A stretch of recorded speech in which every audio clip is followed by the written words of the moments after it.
him.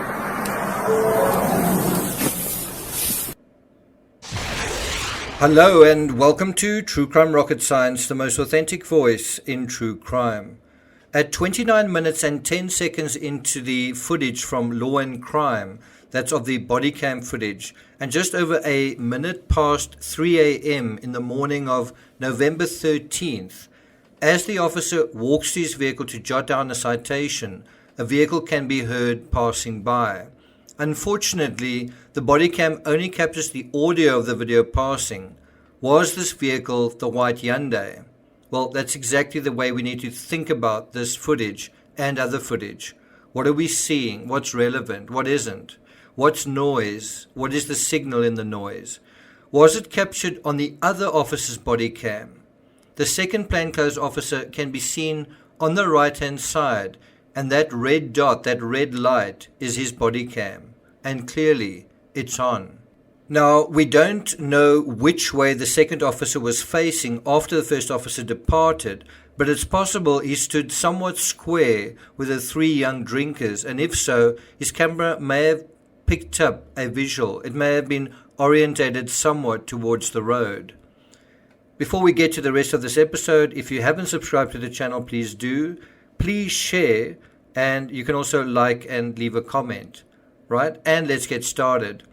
So the issue isn't so much whether or not this is actionable evidence, but how easily actionable evidence could be found with recordings like this. We do know from yesterday's press conference that law enforcement are actually overwhelmed with footage like this. They've got that they are not lacking in any way for sort of digital footage, right? Video.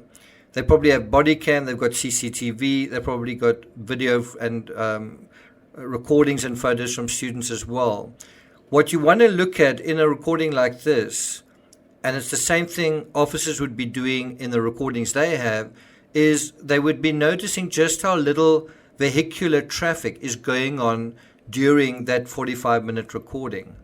It's late, it's a Saturday night, and the officer also notes at one point that Saturday night in Moscow, including the fact that there was a football game, it's unusually quiet. Seems to be a pretty slow weekend. I was expecting it to be busier with I'm pretty sure it's the football game and Saturday. Like I was expecting busy, but this seems slow. yeah. It was weird. Yeah. People are inside because Oh, fucking cold, yeah. According to the Idaho Statesman, quote, in contrast, the Saturday night leading up to the students' Sunday, November 13th deaths, which police have characterized as murders, was notably quiet. Why was it quiet? It was quiet according to the two neighbors who live in the adjacent apartment complex, but the thing that may have made it unusually quiet, that neighborhood, I don't know if that night was quiet, but the neighborhood was quiet. Why? Because the University of Idaho Vandals football team played their final home game of the season that night. So that was something significant and different that happened that night. And could that have led to additional festivities, additional intoxication? Yes, but also additional socializing. And if someone was left out of that, could that have felt particularly wounding? It's a big final home game. Well, what if you're not part of that party? Wouldn't it be doubly wounding compared to any other party? And that is what is theorized. That is what drew many of the students downtown after the game rather than to the neighborhood. And that's according to some theories of a few locals. So what is the significance of this unusually quiet night in terms of that neighborhood at 1122 King Road? Well, as I say, it is good news.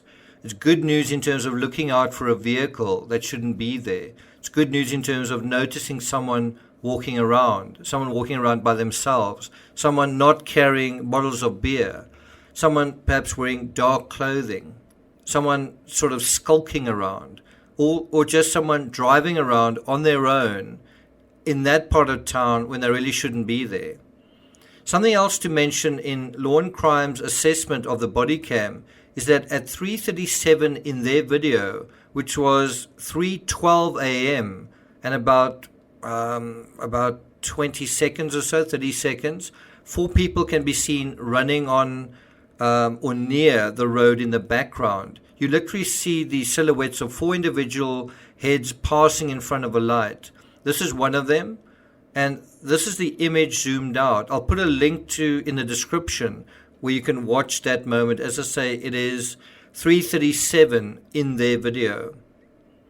Now, it must have taken eagle eyes to pick this up, but Brian Enton dismisses this despite it being in the ballpark time period when the crimes happened, between 3 and 4 a.m. More than likely the crime happened closer to 4 a.m.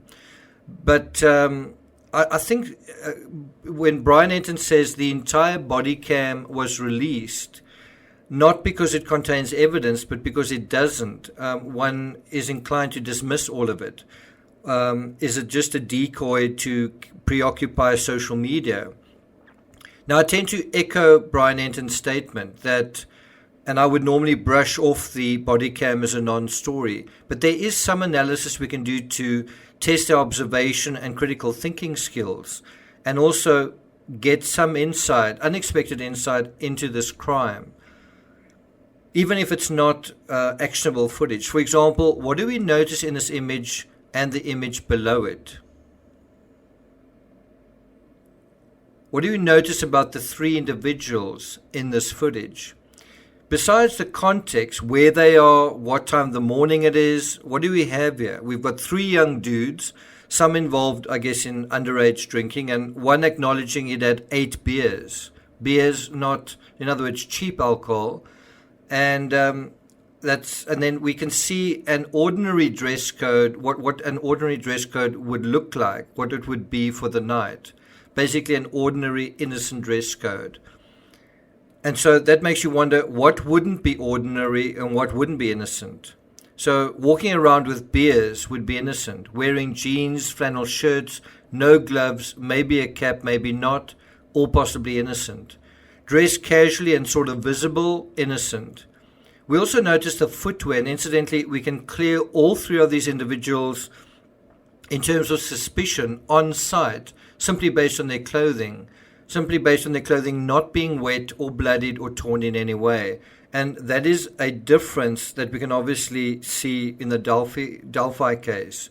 The Delphi case, he was actually spotted after the crime wearing muddied and bloodied clothing.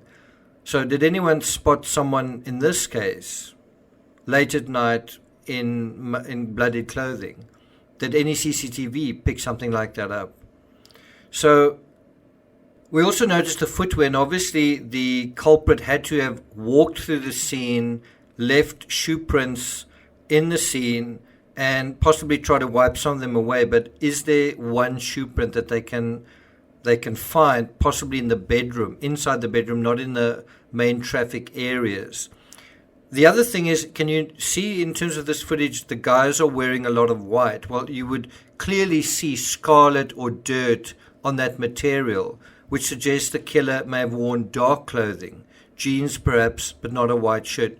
So if you're a student listening to this, can you remember seeing anyone early that morning wearing dark clothing?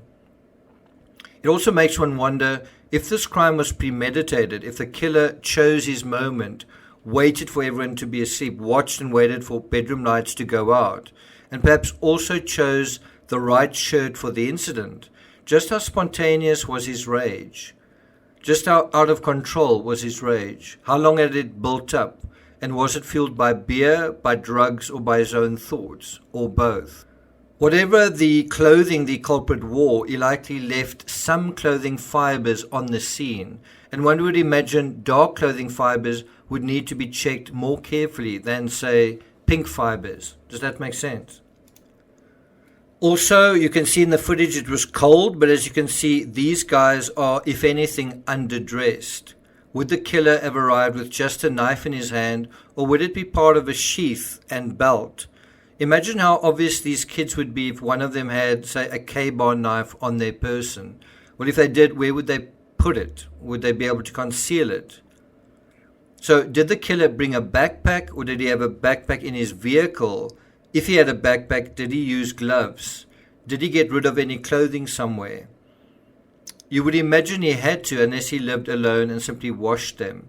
There's also something obviously not the case in these individuals. In terms of the body cam, there's something that, if present, would make them instant suspects. What do you think that is? That brings us to the number 4 clue we all missed, which we'll deal with in the next analysis. Thank you for listening, and I'll see you guys next time.